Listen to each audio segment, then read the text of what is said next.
Dashdilik, welcome to In Conversation with Tibet TV. I'm Tenzin. Joining me today is a young Tibetan from the Netherlands, born to a Tibetan father and a Dutch mother, who does not have a lot of Tibetans in their neighborhood, but has an invincible sense of responsibility and commitment towards her community and her identity as a Tibetan. She's only 16 years old and already a regional board member of political youth organization of GroenLinks. She is the president of Arts and Culture Commission of her school in Nijmegen. She raises funds for children at Tibetan Children's Village, and she speaks and writes perfect Tibetan.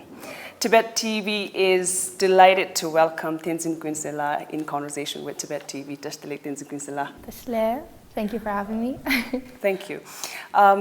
I was wondering, would you mind telling us about how and when did you decide to get yourself involved in Tibetan community and to preserve Tibetan language and culture? Well, the language part, actually my dad, my pala, he has always put more emphasis on the Tibetan Buddhism and philosophy rather than putting emphasis on the language. Then the first time I got actually in contact with a full-on Tibetan community was when I came to summer camp in 2012. I was 9 years old, and in that summer camp I was like completely amazed by the Tibetan community in exile. Though my Tibetan didn't get any better, my English got better actually. But I made a lot of Tibetan American friends, and I enjoyed it a lot. So then I went to my second summer camp, and in the second summer camp, 2014, I was a little older, and I realized that I wanted to learn the Tibetan language as well. So I asked my father if I could learn the Tibetan language, but me being 12 years old, he obviously didn't let me. So after 2 years. So you wanted to go out to India and then study Tibetan? Okay. Exactly. You were too young for that? Yeah, I was way too young for that. So when I was 14, I went to India for a whole year, and that's how I got the connection. Cool. And what drew your attention towards the children of Tibetan Children's Village, and you're raising funds for their education right now. So what's the story behind this? So in that year, in 2017, my year in TCV, I was first put in OC, Opportunity Class. No. So in that class, I was with a lot of smaller, like younger children. They're all call me Aja. And at first I was a little uncomfortable, right? Of course, because they're all way like younger than me. But then I realized that this was the perfect opportunity for me to learn Tibetan. And then one day, this boy from my OC class, Nimasenge, he asked me, Aja, dawani gongse yungirwa, dawani gongse nang kadrein behles. So he asked me, in the 2 months vacation, where are you going? So I said, well, I'm going to Dikiling Daradun to see my family there, residing there. And obviously I asked, so where are you going? And he said, well, I'm not going anywhere, I'm just staying TCV. And then I asked him, okay, well, why? Because I wasn't familiar with the fact. I thought everybody would just leave for the 2 months vacation. I wasn't really familiar with that. So I asked, of course, like, and then he said, nobody wants to pick me up. My uncle, nobody really wants to, have me for 2 months. And like when I heard that, that seemed like something, of course, something like, it does something to you, right? Something emotional that was shared. True. So I realized that since that moment, I always have that moment clearly in my head. That's why it's like TCV, it does so much for a lot of Tibetan children or children who have a connection with the Tibetan culture. And that's the reason how I thought, oh, that's how I want to support it. And yeah, and your father has been your first teacher, the person who first introduced you to Tibetan culture and then taught you how important the language is. And what other things, and are there any other circumstances or any other things that you drew inspiration from?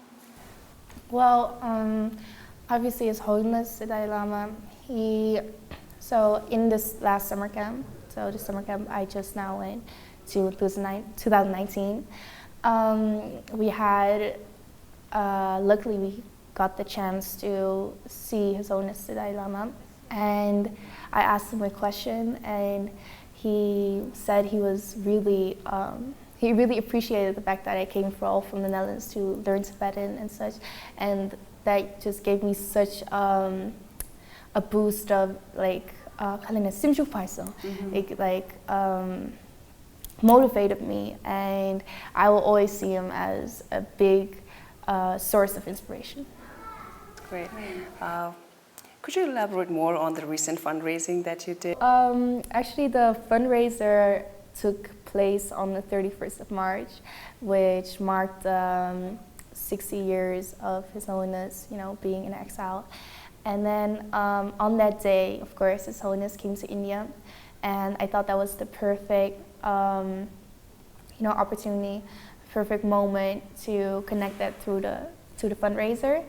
And in that fundraiser, I just talked. I invited some, made a poster and invited my friends from school, invited friends from whatever club I have, and I started, on that day itself, we had a talk, a speech, a small speech about the fundraiser and why I'm doing it and for the cause. And we, of course, had some puja and some other Tibetan traditional foods. So the fundraiser essentially went really well. A quite big amount of people came, and of course, we achieved the set amount we wanted to raise. So how the fundraiser essentially just went in the whole, thing. We first, of course, I contacted TCV, and they said, do you have any specific children in mind? So I had oh yeah, there are some children I do have, in mind, but if there are any other children, I will sponsor them as well, or I'll support them in any way I can. With this, I also we're painting the OC, the class which I stayed in. In the Tibetan Children's In the Tibetan Children's Villages, in TCV, the class I stayed in, we're painting that class, and we're also getting a new gas for my old kimsang, for my old home. In September, there is an art exhibition in the Netherlands, and the artist invited me to come talk, about any type of, linking it to a good cause. And obviously, I immediately linked it to TCV. That's very nice. So definitely, Kunsel, you are being an inspiration. You're inspiring a lot of young Tibetans in being more attentive towards preservation of their language and culture and strengthening their sense of community as well. What message do you have for them? So a message I have for my peers. Actually, the last 6 weeks which I've been staying in Dharamsala, there have been a lot of people, especially the older people, they keep saying to me, you don't have to worry that much about the Tibetan struggle. I mean, it's good that you're doing it, but your time will come, right? So don't feel any pressure. But at the same time, I feel like our time is already here. Our generation, even though we're only maybe 16, 17, 18, 19, whatever age you are, there's no age limit to doing something good, especially for the Tibetan cause. And also, especially the Tibetan children in Western countries, who a lot of them don't know Tibetan that well, or they don't have such a strong connection with their Tibetan community or Tibetan heritage. I would like to say to them that it's never too late to reconnect or to start learning more about your culture. And even if you don't have to do it through activism, or you don't have to do it you don't have to study here for 1 year. You can just go, your own tudang, your own way of your life, And when you, but try to find your own field in it. So try to specialize in your own field and excel in that. And then later on, when after you've excelled in that field, try to connect it through to the Tibetan cause. And in that way, you can also be of so much help for the Tibetan community. Thank you. That's so inspiring. Thank you for joining with us, and good luck and all the best for all your future endeavors. Thank you very much. Thank you so much for having me here. Thank you for watching In Conversation with Tibet TV. See you in the next episode.